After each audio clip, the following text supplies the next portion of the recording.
You care too much when you get attached to someone. You think too much, you get strong feelings too deeply, too fast, and now you're exhausted. If you're tired of over-explaining yourself, tired of feeling like you're too much or never enough, tired of being the only one trying in every single one of your relationships, what do?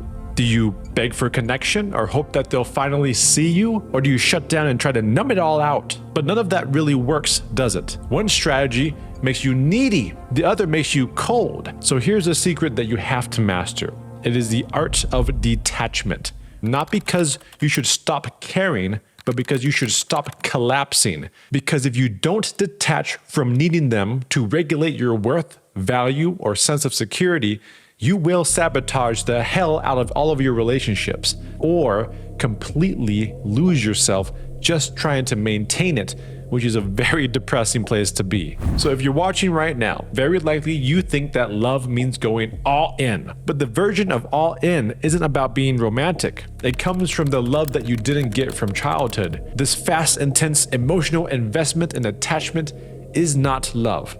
It's the fear of abandonment. It's a childhood hypervigilance dressed up as loyalty and commitment, because real love has boundaries. Real love doesn't involve obsession, control, or self-abandonment. And by practicing detachment in the correct way, this breaks the addiction to another person being the source of your love and peace. It puts you back in the driver's seat of your sanity and security. And when you're truly detached, you're not reactive, desperate, or anxious or panicky.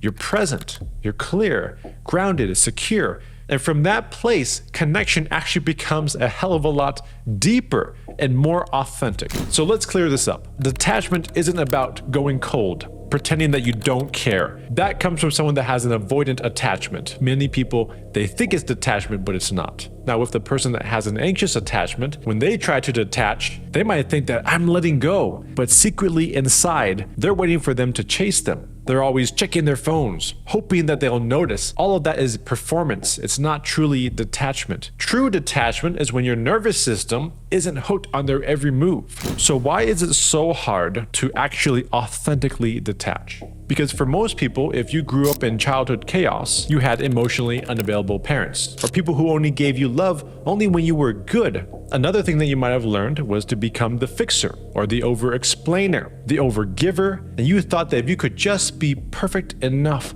someone would finally show up for you. But when someone pulls away from you now, it causes panic, because this isn't really about them not texting you back in time. This is about the 7-year-old little boy or little girl who felt invisible growing up.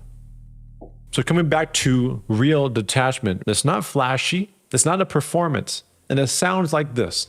I love you, but I won't betray myself to keep you. I'm here for you, but I'm not available for chaos. I have my limit. I care, but I no longer overextend myself to feel safe.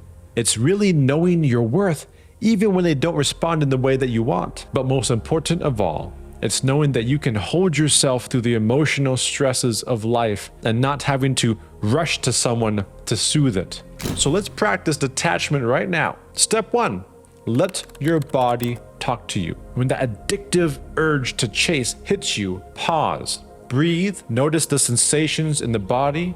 Don't get stuck in your head about it. Feel the sensations, feel the emotion as if they are waves coming and going. Using your senses to contact your environment helps send signals to your nervous system that says, I am actually safe. And it will dramatically shift the way your nervous system is reacting to the emotional trigger. Now, step 2, let's go deeper. What are you making their behavior to mean? If they didn't text you back in time, are you making it mean that they're losing interest in you? Is this really what's happening in the moment? Or is it reminding you of your past? Your father not showing up for you when you were a child. You need to separate the story from reality. And 9 times out of 10, we are making meanings up that don't actually exist.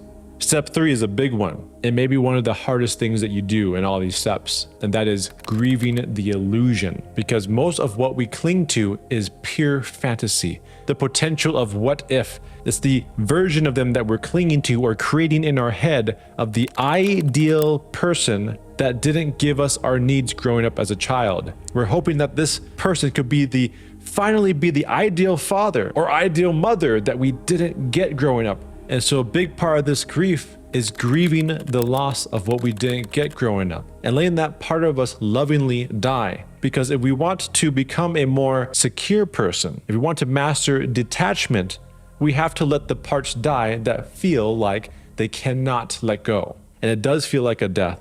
It's emotional, there's grief, but this is the ultimate step to true freedom. And it's so important to understand this, that there's not a single human being on the planet that can rescue you from your own insecurities. And there is not a single human being on this planet that doesn't have their own bag of wounds, insecurities, and issues. We're all a bunch of grown adults with empty cups from all the unmet needs that we had growing up as children, and we're trying to pour these empty cups into each other. You cannot fill up from the outside. You can only fill up your cup.